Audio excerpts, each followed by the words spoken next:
Have you ever ruined your own life, destroyed your biggest dream, or maybe just killed your best idea just by opening your mouth? Oh, wow. That is a heavy question. Right. But what if the simple act of telling your best friend about your new goal is like the exact reason you will inevitably fail? You know, it sounds incredibly counterintuitive, doesn't it? That's right. I mean, from the time we were young, we're taught to share our excitement. Yeah, exactly. We are told to shout our ambitions from the rooftops, to manifest our desires by speaking them into existence. But neurologically, that very act of speaking might be the exact mechanism sabotaging your success. Well, welcome to English Learning Podcast for daily life, real conversation, and easy listening practice. Yes, welcome everyone. If you are an ambitious B2 to C1 English learner looking to expand your vocabulary, master advanced phrasal verbs, and improve your listening and speaking for real-life conversations, well, you're exactly where you need to be. Absolutely. Today, we're going to empower you to speak more confidently and, think more deeply. And before we begin, we have exactly 6 crucial points of learning today that will, frankly, fundamentally change how you pursue your goals. 6 points. I like that we're keeping it structured. Right. We will cover the brain chemistry of sharing, the danger of unsolicited advice, the psychology of jealousy, accountability versus validation, the power of selectivity, and finally, the ultimate action test. Yeah, that is quite the roadmap. So we're diving straight into this profound idea of never sharing plans before executing them. Yes, we are. And I know what you, the listener, might be thinking. On the surface, this sounds a little antisocial, like they're telling you to be a hermit. Right, just hiding away in a room. Exactly. But it's actually about protecting the energy of your goals. Okay, we all want to share our excitement when we have a new idea, but wait until you hear what your brain actually does the moment someone praises your unfinished plan. It is genuinely shocking. It really is a fascinating paradox, honestly, because to understand why silence is a weapon, we first have to understand the basic psychology of why we, spill the beans in the first place. Spill the beans. That's a great phrase. Why do we do it? Well, as human beings, our evolutionary history dictates that we are profoundly wired for connection. We want people to experience the moment of possibility with us. Yeah, that makes sense. We're tribal. Right. Exactly. When a new idea is born in your mind, it feels like magic. And naturally, your instinct is to bring the people you care about into that warm, glowing light of your new ambition. You want that shared excitement. You want a friend to say, wow, that is amazing. Precisely. But here's where the neuroscience actually turns against you.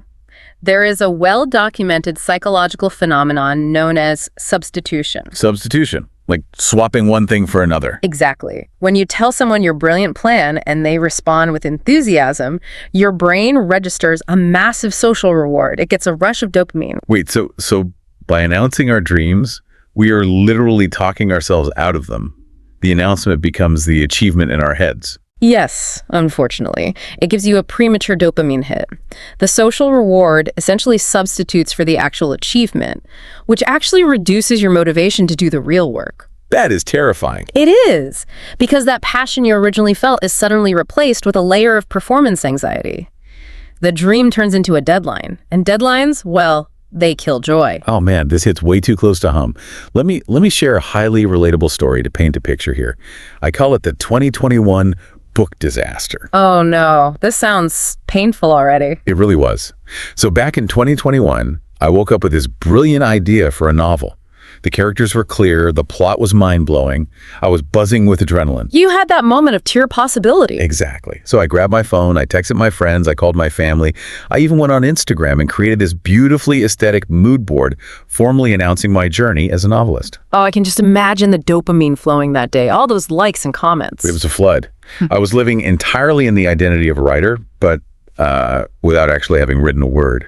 Let me guess. People asked how it was going, and you played the part perfectly. Oh, absolutely. Yeah. I would sit at cafes, sip espresso, and tell people I was, developing complex character arcs. I felt like I was already on the bestseller list. But the reality was a bit different. Just a bit. Yeah. After living in that manufactured identity for 6 months, basking in all that validation, I opened my laptop one day and realized I had written exactly 3 paragraphs. Wow.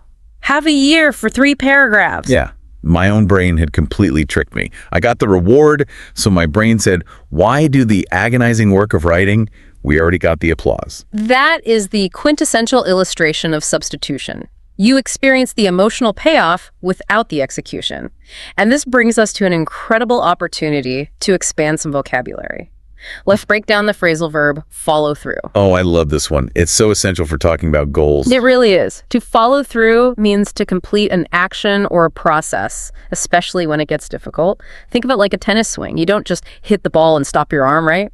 Right. You have to swing all the way across your body. Exactly. You must follow through to ensure the trajectory is powerful. So in our context, you could say the social reward can weaken your drive to follow through.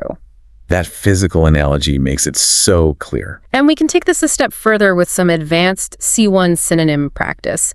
At a B2 level, you might rely heavily on the word finish. Yeah, like, I need to finish my project. Right. But if you want to sound much more professional and precise, instead of finish, use the C1 equivalent execute or implement. Okay, so instead of finishing a business plan, I'm executing it. Precisely. Execute implies a strategic, deliberate series of actions. And implement means putting a theoretical plan into practical effect. Got it. So I didn't need to just finish my novel. I need to execute the daily writing habit. Exactly right. So your own brain is tricking you. But what happens when other people get involved?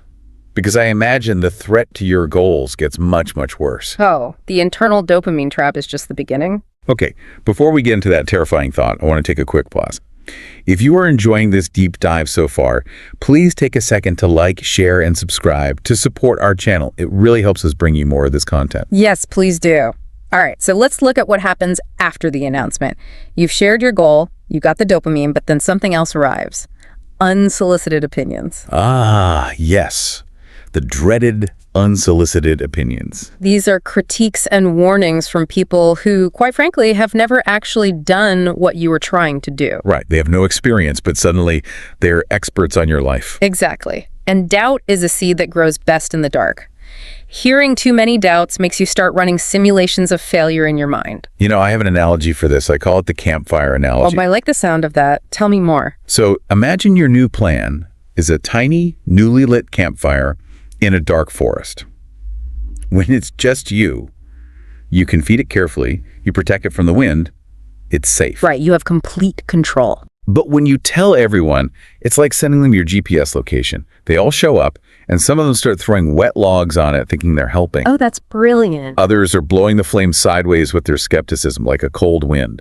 And some are just standing way too close, sucking up all the oxygen. That is a highly visceral, accurate way to describe it. The wet logs represent those practical, unsolicited doubts, people reminding you about failure rates. Exactly, and suddenly your peaceful little fire is a stressful group project. Well, let's highlight that C1 word you used, unsolicited. The prefix un means not, and solicit means to ask for. So unsolicited means not asked for or requested. It's such a professional way to establish a boundary, isn't it? It is. You could say unsolicited criticism can extinguish your early momentum, and we can pair that with another great phrasal verb, talk out of. Talk out of, like persuading someone to abandon their idea. Precisely. To use logic or emotion to convince someone not to do something. For example, don't let unsolicited opinions talk you out of your dreams. I love that. In fact, let's turn this into an interactive speaking pause for our listeners. I'm going to say that phrase, and I want you to repeat it out loud wherever you are. Ready? I will not let unsolicited opinions talk me out of my goals. Pause for 3 seconds. Let's do it one more time. Really feel the conviction. I will not let unsolicited opinions talk me out of my goals. Yeah. Pause for 3 seconds. Fantastic. Taking ownership starts with your language. Now, we like to think everyone throwing wet logs on our fire is just trying to help, right? Yeah, we assume they mean well. But is that true? Let's uncover the slightly darker side of human nature. Ooh, the stuff nobody wants to admit, but we all know is true. Exactly. Because not everyone is rooting for you. Consciously, they might want you to be happy, but unconsciously, your ambition actually triggers them. Because it reminds them of what they aren't doing. Precisely. It's a concept I like to call comparisonitis. It's when someone else's progress makes a person hyper-aware of their own lack of movement. They might subtly dim your light because their own flame feels small. That hits so hard. It reminds me of the Sunday lunch disaster. Mm-hmm. Another disaster story. You are full of these. I really am. I've learned all this the hard way. So a few years ago, I decided to quit my stable job to do freelance work. but I announced it to my entire extended family at Sunday lunch without having a single client lined up. Oh no, a captive audience of relatives. That's a dangerous arena. It was a bloodbath. It turned into a live panel discussion of doubts. My aunt asked about health insurance. My uncle quoted statistics about unstable markets. I spent the next 4 months fighting those exact internal voices. I can imagine. Every time you tried to work, you heard your uncle's voice. Exactly. But if I had just waited... Right, let's analyze that. What if you had waited until you had secured 2 solid clients before announcing it? It would have been a totally different conversation. Because the conversation would have shifted from asking for belief to demonstrating proof. Results speak a language that doubts simply cannot translate. Wow. Asking for belief versus demonstrating proof. That is huge. It changes everything. And let's look at some vocabulary here. The perfect C1 word for that feeling of being stuck that your family might have been projecting is stagnation. Stagnation. Like a stagnant pool of water. Exactly. A state where nothing grows or moves forward. You could say, he criticized my ambition because of his own career stagnation. And to contrast that heavy word, let's look at the phrasal verb work out. Now, workout usually means exercising at the gym, right? For a B1 learner, yes. But in our context, to work out means to be successful or to end in a particular positive way. For example, they told me freelancing wouldn't work out, but I pushed for it anyway. Right. Wait until your plans actually work out before you tell everyone.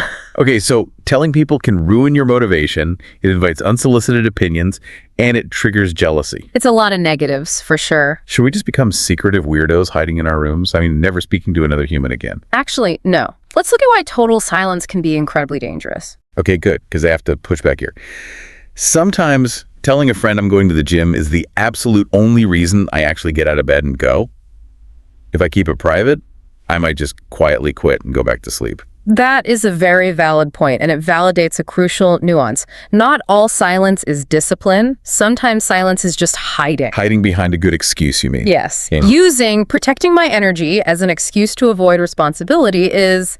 well, it's just fear with better branding. Fear with better branding. That is so true. I've definitely done that. We all have. The crucial difference here is accountability versus validation. How do you separate the two? They feel kind of similar. They look similar, but they're fundamentally different. Sharing day 1 of a fitness journey online for double taps and likes, that is seeking validation. The internet isn't going to check on you on day 12 when it's raining. Right. They just give you the cheap dopamine hit and scroll away. Exactly. But texting one single runner friend who will absolutely follow up with you on Tuesday morning, that is accountability. Validation is just approval. Accountability keeps you responsible. That makes perfect sense. Accountability is a structural support system. But this brings up a practical problem. If we're keeping our big goals private, we still have to talk to people at work or at parties. How do we interact without revealing our deep personal goals? That is where the art of small talk becomes your social shield. A social shield, I love that. And before we move to our final points, let's do a quick speaking exercise to break up the heavy psychology. We promised you real-life conversation practice, so let's practice some casual weather small talk. It's the ultimate social shield. It really is. I will provide the prompt, and I want you, the listener, to respond out loud in the pause. Awesome, let's do this. For this first one, the phrase I want you to say is, I know, I heard it might pour down later. Pour down is a great native phrasal verb for heavy rain. So again, say, I know, I heard it might pour down later. Here is the host to start the conversation. Wow, the clouds are looking really dark out there today. Pause for 4 seconds. Great job. The rhythm of small talk keeps the energy flowing without getting deeply personal. Let's do one more. This time, respond with, yes, but it's supposed to clear up by the weekend. Clear up means the weather will improve, so yes, but it's supposed to clear up by the weekend. Ready. This rain is just nonstop, isn't it? Pause for 4 seconds. Fantastic. You can use these phrases to navigate any casual situation gracefully. It's like linguistic armor. Let's briefly define those psychological terms we just used too. Yes. Validation means approval or recognition from others, like seeking validation on social media. Accountability is having an obligation or willingness to accept responsibility for your actions. Perfect. And I used a great phrasal verb when I challenged your point earlier. I said push back. You did. To push back means to oppose or resist an idea. It's great for professional environments. For example, it is healthy to push back on ideas that don't serve your growth. So we know we need accountability, not validation, and we can push back on bad advice. But how do you actually know if your silence is helping you or hurting you? There is one simple test for that. Okay, so it's not about total secrecy then. It's about selectivity, sharing with the right people at the right time for the right reason. Exactly. You act as the curator of your own audience. But to know if your selectivity is genuine, I use what I call the action test. The action test. How does it work? Look at your daily actions. It's brutally honest. If you are quiet about your goal, but you are taking small, consistent steps every day, reading the research, writing the code, practicing your English, that is genuine protection. It's like a greenhouse for your ideas. Exactly. But if you are quiet and doing absolutely nothing, no research, no writing, no practice, then that is hiding. Silence should serve the dream, not become a comfortable room where the dream disappears. Is your silence a greenhouse or a graveyard? Wow. Yeah. If you aren't taking action, you're just daydreaming in secret. Let's look at the vocabulary for this final concept. Yes, we use the C1 word selectivity, which is the quality of choosing carefully. And we also talked about momentum, which is the driving energy of progress. Momentum is so hard to build, but so easy to lose if you let the wrong people in. Absolutely. And as we prepare to bring this to a close, let's break down our final phrasal verb, wrap up. To wrap up, to conclude something. Yes, to bring something to a conclusion. For example, as we prepare to wrap up this concept, remember that momentum is built quietly. Yeah, I think we have one more advanced synonym for our B2 learners, right? We do. Instead of relying on the basic word keep your energy or keep the secret, use the C1 words retain or preserve. Preserve, that sounds so much more intentional. It does. It means to maintain something in its pure state. So preserve your energy for the execution phase. Preserve your energy for the execution phase. As we transition to our conclusion, that is the perfect thought. You don't owe anyone a preview of the person you are becoming. Yeah, you don't. Build quietly and let the finished work speak for itself. Results don't need announcements. That is the ultimate takeaway. And I have an actionable challenge for you, the listener. Choose one goal you have been talking about way more than you've been actually building. Give it one quiet action this week. Just one. Yes. Write one page, take one walk, send one email. Give the dream roots entirely in silence. That is powerful. And I want to leave you with a provocative closing thought to mull over. It is believed by many great thinkers that the ultimate test of a goal's authenticity is this. If you were legally forbidden from ever telling a single soul about your achievement, would you still pursue it? Wow. If no one could ever know. Exactly. If the answer is no, then whose dream are you actually chasing? That completely flips everything on its head. Are you doing it for you or for the applause? Now it's your turn, listeners. Tell us what you think. Write your feedback in the comment box and let us know what kind of topic you want for the next video. We also have a challenge for you. Write one key word or idiom we explained today in the comment box with your own example sentence. Yes, show us your learning. And to prove you made it to the very end and are truly dedicated to your progress, write, I am consistent in the comment box right now. And because you stayed until the end, here is your bonus tip for linguistic precision. Stop using the word change for absolutely everything. Oh, this is a good one. If you are talking about changing your career path or a major strategy, use the C1 word pivot. It sounds much more professional, calculated, and intentional. Pivot, like in basketball. Keeping one foot planted while changing direction. I love it. Yeah. Well, if you like this video, show us some hype, like, share, and subscribe. And if you want to read amazing articles about English, go into the description box. I have provided a link. If you subscribe just once, you will receive a free article in your email every time. If you enjoyed this podcast, there are many more podcasts on my channel. Go check them out and binge watch your favorites. Keep taking quiet action, preserve your energy, and keep leaping forward. See you next time.